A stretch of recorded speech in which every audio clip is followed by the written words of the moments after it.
America व्यापाराचा शस्त्रासारखा वापर करत आहे. चीन सुद्धा या प्रांतामध्ये मागे नाहीये. जगातील प्रत्येक देश असा प्रयत्न करत असतो की व्यापाराच्या माध्यमातून सुद्धा अशा देशांना फायदा व्हावा ज्या देशांशी आपले मैत्रीपूर्ण संबंध आहेत आणि अशा देशांना धक्का देता यावा ज्या देशांचे आपल्या देशाशी संबंध चांगले नाहीयेत.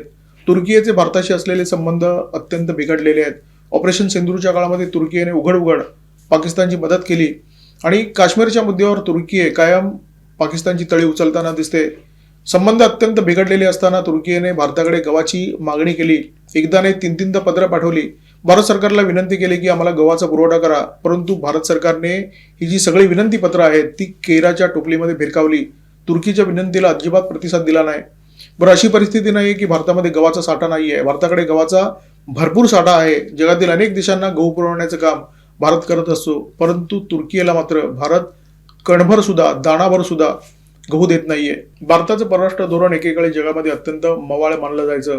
भारत आता ते मवाळ धोरण बदलून आक्रमक बनण्याचा प्रयत्न करतोय, परंतु भारताची जी प्रतिमा आहे ती दंडेली करणारा देश अशा प्रकारची नाहीये.